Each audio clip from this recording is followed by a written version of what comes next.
Okay, bye-bye. Time check natin guys, alas 7:15. Pupunta tayo ng airport. Kasama ko si paring Reggie. So hindi natin gagamitin yung expander, yung Travis ang gagamitin namin. Mukhang maraming dala si kumpare.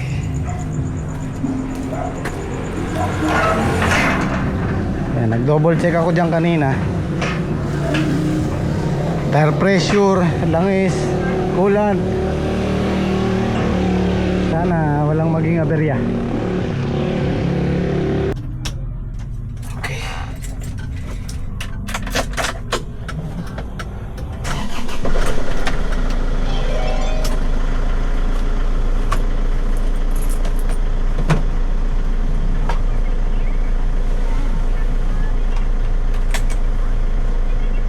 Okay, time check natin 7:43. Dito na ako sa Arayat.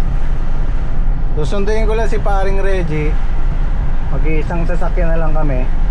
Dadali niya sana yung X100 kaya lang may sira daw.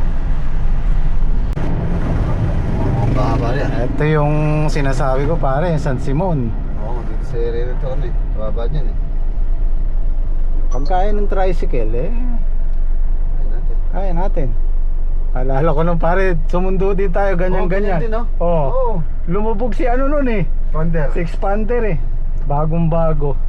Grabe, 3 years ago siguro. Oo nga pala. Ito rin yan eh. Oo, dito rin sa ano na to. Pero alam ko ginawa na yun eh. Gumilid sila pare, mukhang di kaya. Ah.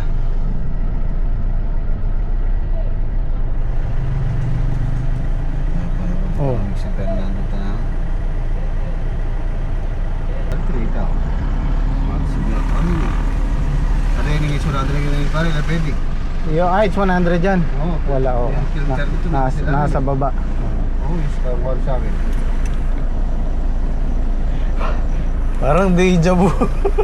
Nangyari na to. Oo. Parang nagulit lang no. Oo. Kaiban lang no. Madmanag tayo dumaan dito nun eh. Oo. Dumaan dito dumaan tayo. Naku, dapat dahan-dahan kayo. Dito mababaw na pare oh. Nakaangat na eh.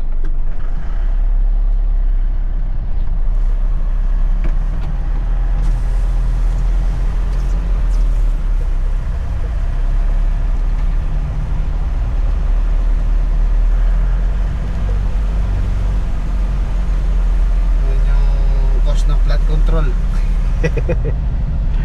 Nako, tumirik yung mga motor oh.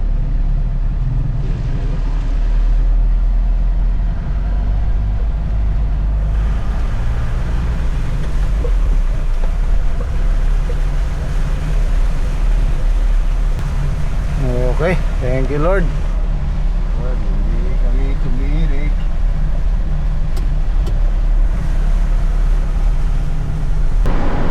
NLEX na kami. First time ni Travis sa NLEX sa expressway. First time niya dito ano? First time niya, oh. Skyway, nabuta kami ng malakas na ulan. Sa Skyway na tayo.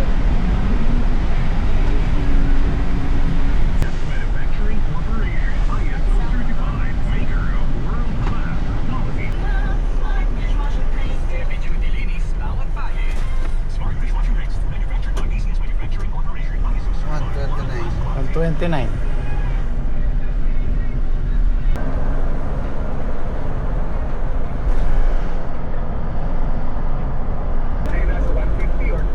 Terminal 1 tayo, ayan.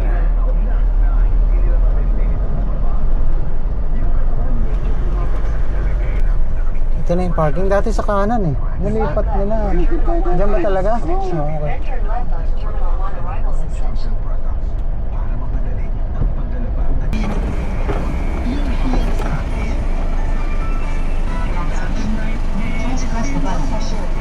Ay, ito pala. Okay. Pareho ko rin ka to.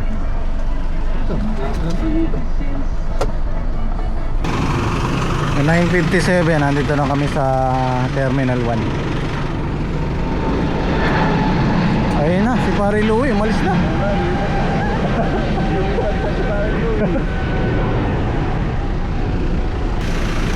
Namiss kong sumakay na aeroplano pare, matagal na.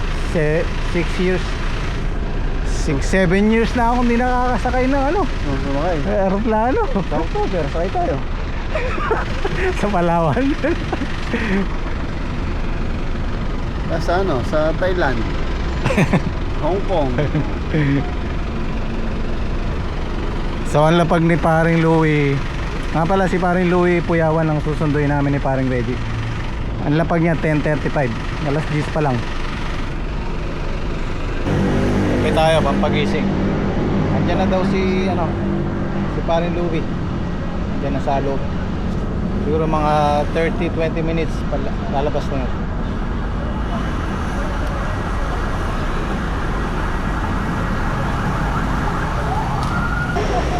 So guys, unang alis ko ng Pilipinas, dito ako sumakay.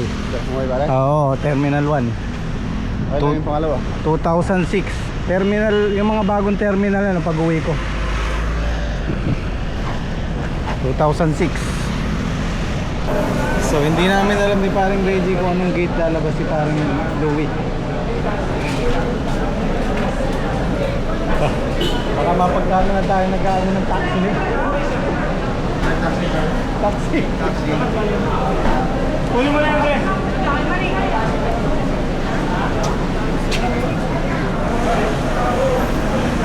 Anong bay pare? Bay A9. A9. Okay. A9. A9.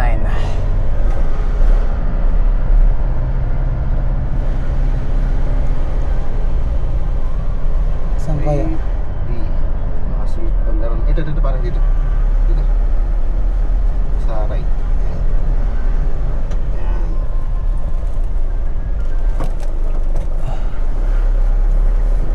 Si Pare A9.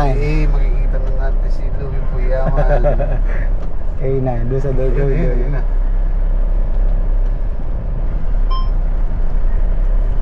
Tatanaw ko na. Ayun no?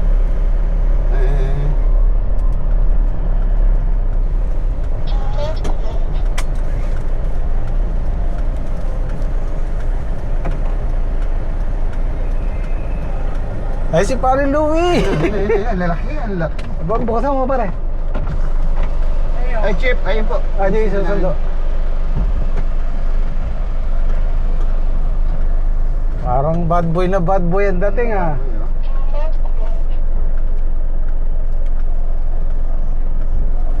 Sama na siya dyan.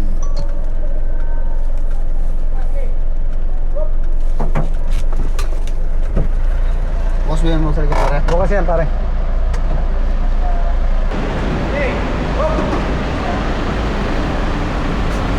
Pare Louie! Pare! Kunti ng bagay. Yan, tuloy. Kasi yan, kasi yan. Kunti lang daw.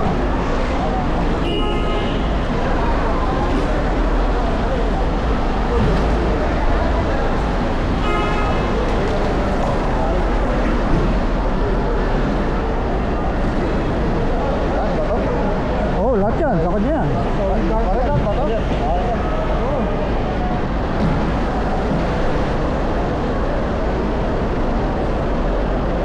Ba, parehas ko tayo sa kanta. Ba, siyempre.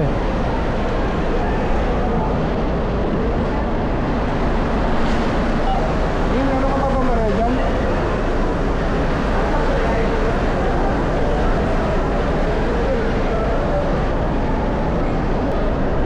Wala? Ha?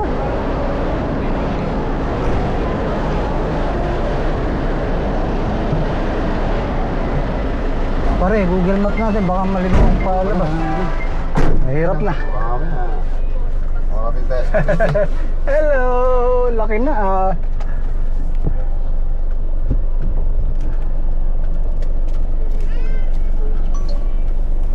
In 500 meters, merge onto Melda Avenue. Iwan na restaurant dyan. Ano yung bilis dito sa loob? Nakita ko niya. Nakita ko nung isang kuyang. Oo. Na-express Head niya kami. northeast on Terminal 1 departures area. Na-express niya ka daw. Sabi yung buti yung minto na ang ulan. Kanina parang lakas dyan sa NLEX. Tapos, Okay guys, andito na kami sa Riot. Dito na ba yun pare? Pare. Ito? Hindi, doon. Di ba? 127, nandito na kami sa bahay ni pare Louie. Hopya.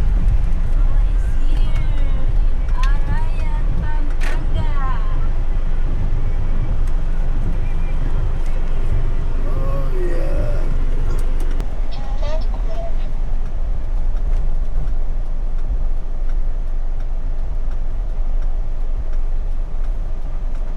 Ay, salamat sa Diyos. Nakarating ng safe. Ay guys, dito na ako sa bahay. Kita-kita tayo bukas. Okay guys, good morning. Ayun, sumikat na si Haring Araw. Sumikat na rin si Haring Araw. So, naimbitahan kami ngayon sa bangko. Utang kami ni paring Reggie ng tago 1M. Hindi, meron silang opening dito sa Arayat branch. Naimbitahan tayo ng Bank of Florida. Yan, shoutout kay Ma'am Jovelyn. Opening nila ngayon. Kasama ko si Mrs. At kagabi, kahapon, yung kinukuha kong chainsaw na maliit. Dumaan si paring Reggie sa Inco. Sabi niya, pare, sale. Yung dating 5,000, 5,400 yata o 5,200. Sabi niya, nakuha na lang ng, hindi ko alam kung 4,200 yata o 4 plus lang. So sabi ko, pare, pakikuha mo na. Ito kinuha niya. Ay, sorry. So kinuha na niya. Bayaran mo na ng kako sa'yo. Gamitin kasi ito lalo na dito sa likod namin, maraming puno. Yung sanga-sanga sumasayad sa bubong. So yung gutter namin, linisin yan. Size 8 siya. Okay guys. Oh, di ba? Ang isa pa nito, madali siyang dalhin kasi kahit sa motor kasya. Nung nakaraan kasi pumunta ako doon, kukunin ko na sana 5.2 yata o 5.4. Kaso walang hard case na ganito. Tapos isa lang yung battery kasi ito bundle to eh. Naubusan daw. Sabi ko hindi ko muna kukunin. Kaya, ayan. Dapat kay paring Reggie at nakamenos tayo ng mahigit 1,000 din. Tapos meron pang libreng battery. Dalawa yung battery niya. Okay? Gagamit natin yan. Super gamitin niya. Part. Tapos yung chainsaw, yung isang chainsaw, ito papatingin ko to. Hindi mapaandar ni tatay so siguro idadaan ko dun sa pinapagawan ko ng makina. Naalala ko yung makina hanggang ngayon hindi ko pa nakukuha, so siguro mamayang hapon dadaling ko dun, tsaka sabay kukunin ko na yung makina, yung water pump. So ito na lang din gagamitin namin, madaling ilabas. Marami pa akong ilalabas pagka puno yung parking ng BOF. So dito muna ako papark sa terminal.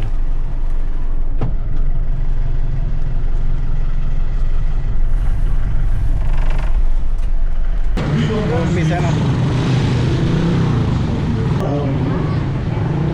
Ayun o. Kaya si paring Reggie. Ayos na. After 3 years, Cutting ribbon. the whole Pampanga, we have no plans. That's why we will just pray for those who are. Ay, naka-gray. Okay. Ito pala si Mayor. Ayan guys, yung si Honorable Mayor Jeff ng Arayat. Tsaka yung owner ng BOF pare. Ito, naka. Si Bossing. Si Si Bossing. Ano pare, utang ba? Oo, wala na problema sabi nila. Ayun na. Thank you very much to our guests. CEO. We shall now continue blessing Wala na problema basta our ikaw. wonderful building.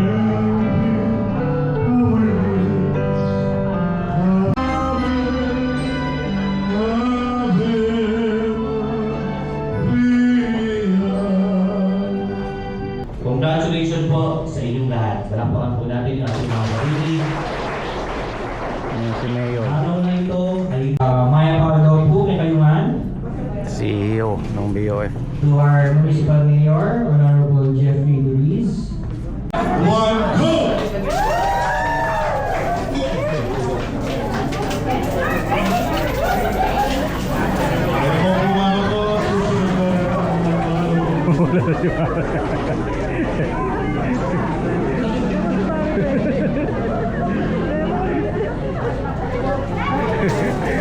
Wala, hindi umabot dito eh. Hindi umabot dito. Thank you, Sir Paolo. Thank you very much, sir.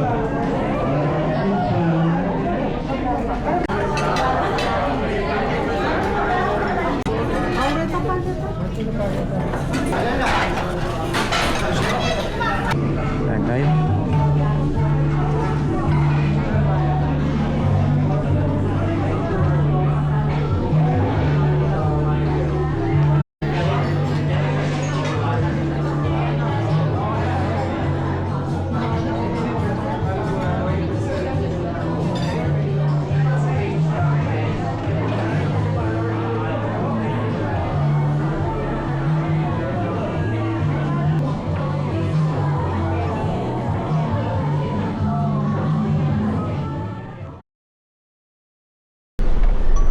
Ito guys, pauwi na kami.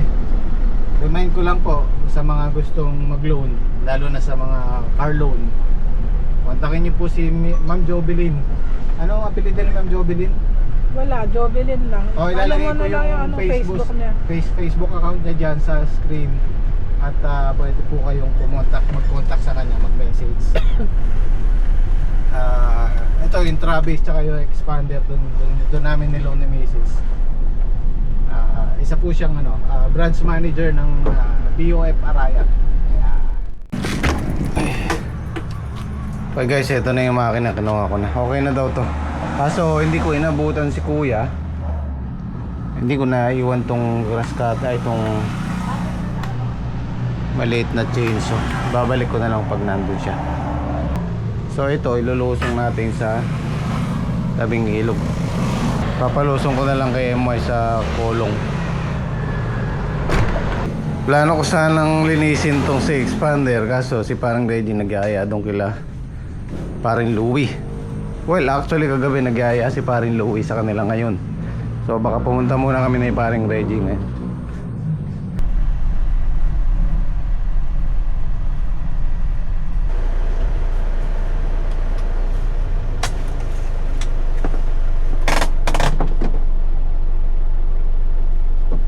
Ito yung bahay ni paring Mike, yung kumpare namin na maalam nung nakaraang buwan. Ayan o, miss ko tuloy si paring Mike. Ang lungkot ng bahay nila o. Hindi ko alam kung nandiyan si Maring April, hindi ko pa nakakausap. Okay, habang iniintay natin si paring Reggie, didiscuss ko lang tong Travis kasi marami ako napapanood sa YouTube na yung honest review ba, mabagal daw, na pag-iiwanan. Well, given na yun kasi ito ginawa to pangkargahan, lalo na pag aarangkada ka, yung primera niya napakaiksi, kailangan mong pasukan ka agad ng segunda kasi nga pang mabigatan siya. Pero kung naghahanap ka ng mabilis na kagaya nitong close van o ang tawag nito FB, hindi para sa iyo yung Travis, kasi kung isasabay mo siya sa FB ng Mitsubishi at saka yung H100, mapag-iiwanan talaga siya. Pero kung sa kargahan, palagay ko naman hindi na magpapaiwan ng Travis. Nakargahan ko na tong mahigit 1 tonelada, hindi siya hindi nahihirapan yung makina niya. So kung sa bilis naman, para sa akin okay na siya sa akin, kasi nasubukan ko kahapon sa expressway yung 100, lalo nang pauwi kami 100 kph, maning-mani naman. May karga kaming apat nakatao, mga bata yung dalawa, bali 4 kaming adult tsaka 2 bata. So tapos yung mga bagahe punong-puno yan. So sa expressway 100 kayang-kaya naman niya. Gusto pa, pero siyempre hindi na natin pwedeng ilampas sa 100. Para sa akin okay na siya. Ang maganda rito kargahan mo ng mabigat, bibira pa rin. So para lang sa mga interesado, baka makatulong itong topic ko na to, na nagbabalak ng bumili ng close van na ganito o FB, kung ano man tawag nito. Kung kargahan, family business, mag-Travis kayo. Ngayon kung mabilis ang gusto nyo, yung H100 mabilis yan, tsaka yung yung L300 ng Mitsubishi yan, mabibilis yan. Pero pag ito nakaarangkada na, hindi naman magpapaiwan siya, kaya naman niya makisabayan. Yun nga lang, medyo mabagal yung acceleration niya. So all goods to sa akin. At least hindi naman mapapag-iwanan. Malakas sa kargahan, kaya naman yung 100 kilometers per hour kahit may karga. So para lang sana makatulong sa mga nagbabalak bumili. Kung mabilis ang hanap mo, hindi para sa iyo to. Kung malakas pa pangkargahan, Travis ang kunin mo. Sana makatulong.